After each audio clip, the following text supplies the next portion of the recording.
Welcome everyone to my new channel. আজকের আলোচনার গুরুত্বপূর্ণ একটা বিষয় হচ্ছে আমাদের গ্রামেটিক্যাল রুলসের ভিতরে ভার্বটা এতই গুরুত্বপূর্ণ যে তুমি এই ভার্ব যদি না জানো তুমি একটা সেন্টেন্স তৈরি করতে পারবে না। ক্লিয়ার? আর ভার্ব হচ্ছে আমাদের পার্টস অফ স্পিচের ভিতরে খুবই গুরুত্বপূর্ণ জিনিস। শুরু করছি। দেখো, ভার্ব প্রধানত দুই প্রকারের, ফাইনিট আর নন ফাইনিট। এই তোমরা যারা এইচএসসি 2026 সালের পরীক্ষার্থী, তোমাদের রাইট ফর্ম অফ ভার্বস আছে। আর এই যে ভিডিওটা খুবই দরকারি।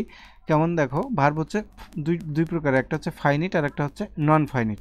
এখন এই ফাইনিট ভার্ব আর নন ফাইনিট ভার্ব এটাই কিন্তু অনেকে বুঝতে পারে না। সবাই কিন্তু আমরা এই principal verb, auxiliary verb, modal verb এই তিনটার সাথে সবাই পরিচিত, কিন্তু আসলে এই তিনটা ভার্ব যে কিসের ভিতরে পড়ে, ফাইনিট ভার্ব কি, নন ফাইনিট ভার্ব কি, এই যে বেসিক আলোচনা, এটা তোমার প্রথম প্রয়োজন। First you need to know what kinds of verb, মানে ভার্বটা কয় প্রকারের। এখন ফাইনিট ভার্বের ভিতরে আমাদের কি আছে আর নন ফাইনিট ভার্ব।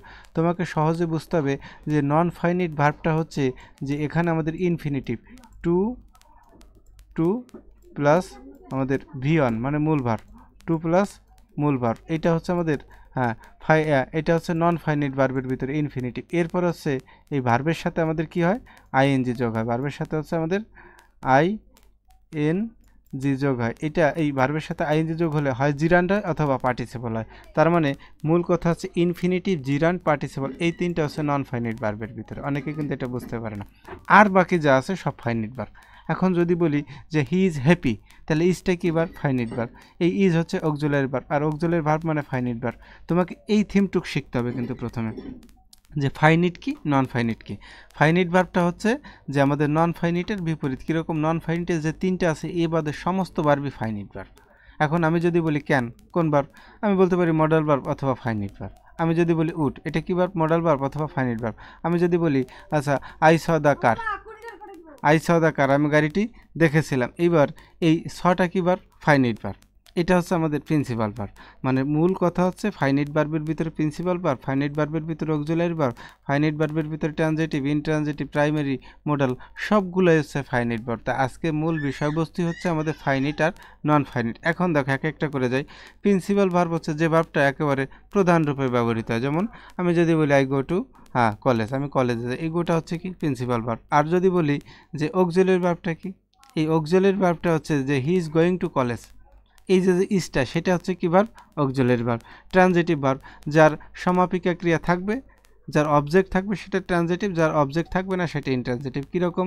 যদি বলি যে আই গো, আমি যাই, এখন কোথায় যাই সেটা কি আছে নাই, এটা হচ্ছে আমাদের দেখো ইনট্রানজিটিভ ভার্ব। আর যদি আমি বলি আই গো টু ঢাকা, আমি কোথায় যাই? ঢাকা যাই, তাহলে সেটা হচ্ছে ট্রানজিটিভ।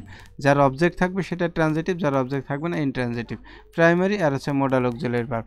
এখন দেখো অক্সিলারি ভার্বটা তুমি বুঝলেই হবে, আর বাকি কিছু দরকার নেই। অক্সিলারি ভার্ব আছে কি am, is, are, was, are, have, has, had, এগুলো কিসের ভিতরে যাবে? প্রাইমারির ভিতরে। আর মডাল আছে কি can, could, shall, should, will, would, may, might, must, এগুলো হচ্ছে মডাল ভার্ব। তাহলে সর্বশেষ একটা মূল থিম দিয়ে শেষ করতে যাচ্ছি যে নন ফাইনিট ভার্ব হচ্ছে ইনফিনিটিভ, জিরান্ড, পার্টিসিপল। ইনফিনিটিভ হচ্ছে টু প্লাস মূল ভার্ব, ভার্বের সাথে আইনজি যোগ, আর হচ্ছে ভার্বের সাথে আইনজি যোগ থাকলে জিরান্ড হয়, পার্টিসিপল হয়। ও এই জায়গায় একটা কথা আছে যে কোনটা জিরান্ড আর কোনটা পার্টিসিপল। আমরা যদি বুঝি যে ভার্বের সাথে আইনজি যোগ থাকলে জিরান্ড অথবা পার্টিসিপল, এখন তোমাকে তো ফাইন্ড আউট করতে হবে। যেমন দেখো যে ভার্বের সাথে আইনজি যোগ করলে যদি নাউনের মতো কাজ করে তাহলে সেটা হবে জিরান্ড, আর যদি অ্যাডজেক্টিভের মতো কাজ করে তাহলে হবে কি আমাদের সেটা পার্টিসিপল। ওকে, আশা করি বুঝতে পেরেছ। এখন আমি একটা উদাহরণ লিখতেছি না, আমি মুখে বলতেছি। আমি যদি বলি যে swimming snake is very dangerous, A swimming snake. এখন ওই স্নেকটা কেমন? সুইমিং, সাঁতার কাটা অবস্থা। তাহলে স্নেক যদি নাউন হয়, নাউনকে মডিফাই করে কে? অ্যাডজেক্টিভ, তাহলে ওইটা কী হবে? আমার পার্টিসিপল। আশা করি বুঝতে পেরেছ। এবার যদি বলি যে walking is good for health, এই walking is good for health, তাহলে ওয়াকিং কিন্তু কাউকে মডিফাই করে নাই, এটা সেন্টেন্সের শুরুতে বসছে, সাবজেক্ট হিসাবে বসছে। তার মানে কি এটা নাউনের কাজ করছে, এটা জিরান্ড। ওকে, সবাইকে অসংখ্য ধন্যবাদ সাথে থাকার জন্য।